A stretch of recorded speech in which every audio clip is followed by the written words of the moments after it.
Aquí quiero que me acompañen, hermanos jóvenes, a ver segunda carta a Timoteo, hablando precisamente de este requerimiento de Dios para todos aquellos que han sido llamados, porque estamos considerando la importancia de la santidad vinculada con el conocimiento de Dios, pero es necesario también precisar que esto es algo que Dios está requiriendo. Capítulo 2, versículo 19. Pero el fundamento de Dios está firme teniendo este sello, esta marca. ¿Conoce el Señor a los que son suyos? Indudablemente sí, y noten lo que viene enseguida. Y apártese de iniquidad todo aquel que invoca el nombre de Cristo. Ahí está, otra vez la santidad. Apártese de iniquidad, de todo tipo de mal, de todo tipo de maldad, de toda clase de iniquidad, pecado. Hay muchos términos que están vinculados con ello. De cualquier forma, nuestro Dios pide que nos apartemos de ello. El versículo 21. Así que si alguno se limpiare de estas cosas, será vaso para honra, santificado, observe, limpieza, apartamiento de maldad, santificación. Vean cómo hay esa conexión. Y esto está estrechamente relacionado con el conocimiento de la palabra de Dios. Y entonces ahora sí, dice el apóstol, será útil para los usos del Señor y aparejado para toda buena obra. Este es el requerimiento de Dios. Por lo tanto, entonces, vamos ubicando en este primer punto que el conocimiento de la realidad espiritual de Dios, por supuesto, es la única realidad espiritual, lo demás es un imaginario humano, se encuentra única y exclusivamente en las Sagradas Escrituras. Y nos capacita, este conocimiento de Dios auténtico, real, nos capacita para entonces desarrollar la auténtica santidad. Es a lo que se refiere el Señor Jesucristo cuando en Juan 17, justamente en esa petición, Él dice, santifícalos en tu verdad. Un segundo punto que también es de gran relevancia analizar en este microtema es cómo limpiar nuestras acciones y conductas. ¿Sí? Cómo limpiar nuestras acciones y conductas. Ya vimos que esto únicamente se puede conseguir a través del conocimiento divino. No hay otra fórmula. Recordarás lo que dice el libro de los Salmos, capítulo 119, un versículo muy conocido que ha llegado a ser lema de algunas reuniones, y dice así: ¿con qué limpiará el joven su camino? Enfocándome específicamente, hermano joven, a ti. ¿Con qué podrás limpiar tu conducta, tu comportamiento, tus decisiones, todo lo que forma tu ser, tu personalidad, tu identidad misma? ¿Cómo se limpia? ¿Cuál es la manera? Dice aquí enseguida, la segunda parte de este versículo, con guardar tu palabra, la palabra de Dios. Y al revisar el término que aparece ahí, que se traduce como guardar, es un término hebreo que en este momento no voy a referir, nos interesa solamente identificar a qué se refiere, hasta dónde está su connotación del término guardar. Implica meditar, implica un proceso de meditación. La meditación es un proceso introspectivo, interno y profundo, donde me analizo a mí, donde reviso información, pero comparada conmigo, no con alguien más. También este proceso de guardar, este concepto de guardar, implica cumplir.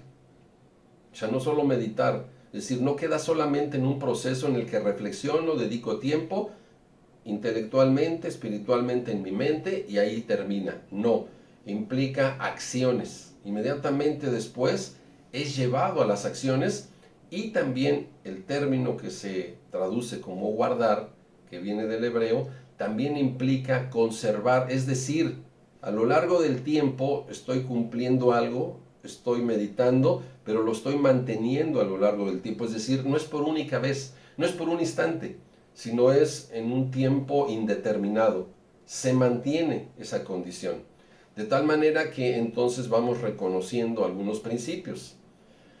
Para que podamos desarrollar este proceso de limpiar el joven o todos nosotros como creyentes en el Señor Jesucristo, en Dios, y que necesitamos desarrollar la santidad, es muy importante ir reconociendo algunos principios. Por favor, acompáñame a Mateo capítulo 26.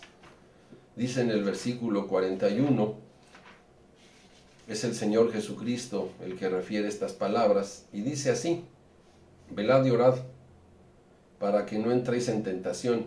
Y aquí viene esta declaración: el espíritu, la verdad, está presto, y la segunda parte me interesa que la identifiques, mas la carne está enferma.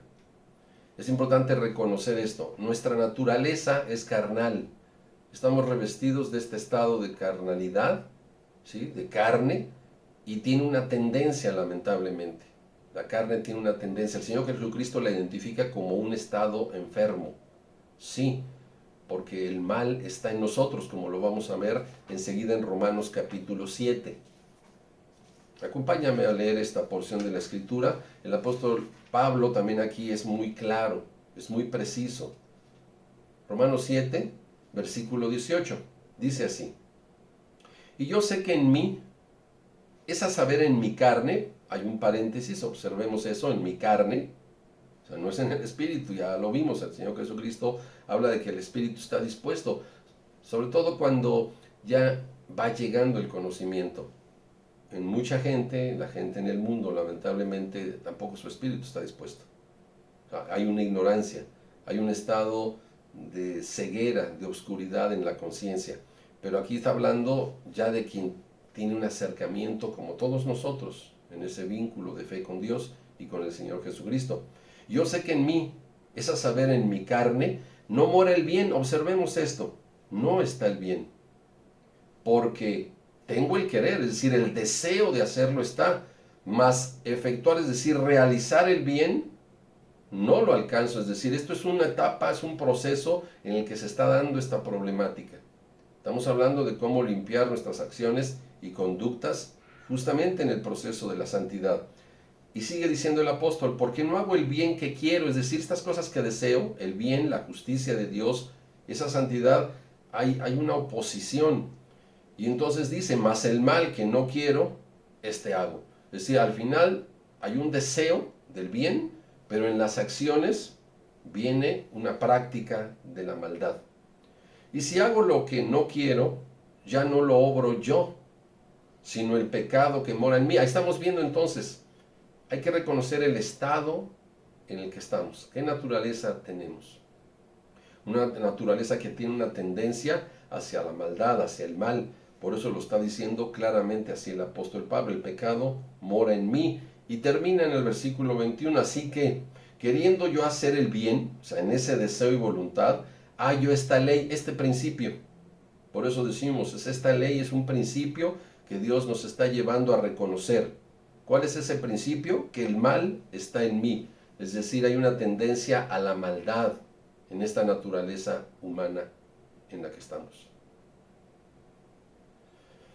Una vez visto este pensamiento, es importante también preguntarnos, porque estamos analizando cómo limpiar nuestras acciones y conductas. Ya estamos viendo que el conocimiento de Dios en su palabra me conecta con la santidad. Sí, pero estoy viendo mi estado. Esta tendencia de la que estamos hablando, una tendencia hacia el pecado, hacia la maldad, ¿qué ocasiona? ¿Qué provoca? Un poquito aquí más adelante, busca Gálatas, capítulo 6, y vamos a ver el versículo 8. Dice el apóstol Pablo de esta manera: porque el que siembra para su carne, de la carne, ¿qué segará, hermano joven? Léelo, por favor. Es importante que abras la escritura. Si ya lo estás leyendo, te estás dando cuenta que ahí dice: de la carne segará corrupción.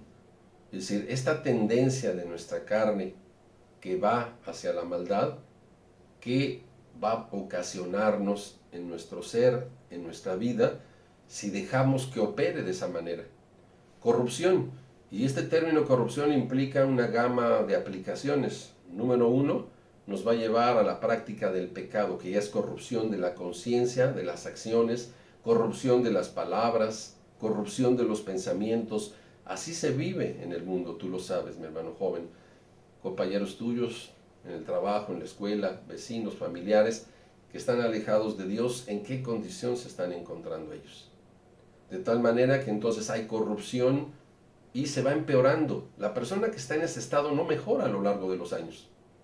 Es decir, incluso a veces ni la vejez ni el aprendizaje mejoran a la persona. ¿Por qué? Porque no se tienen los elementos, no se tiene el conocimiento para saber si estoy en el error o estoy correctamente procediendo. Y entonces la corrupción sigue y se va degradando la persona. Es lo que estamos viendo también en las sociedades. Las sociedades vienen corrompiéndose de siglos atrás y esto sigue de esa manera. En algún momento han alcanzado cúspides de gran corrupción y se han derrumbado. O incluso Dios tuvo que intervenir, como en aquel tiempo del diluvio. La corrupción era tan alta que Dios intervino. No era posible sostener esas existencias humanas. Lo mismo pasó con Sodoma y Gomorra. Su nivel de corrupción era terrible. Y así viene ahora sucediendo. Vamos caminando en esa tendencia de una corrupción cada vez mayor en todos los ámbitos de la vida humana, en todos los géneros de actividades que se desarrollan. Y eso es lo que va a recibir. Pero además de eso, viene la muerte como corrupción.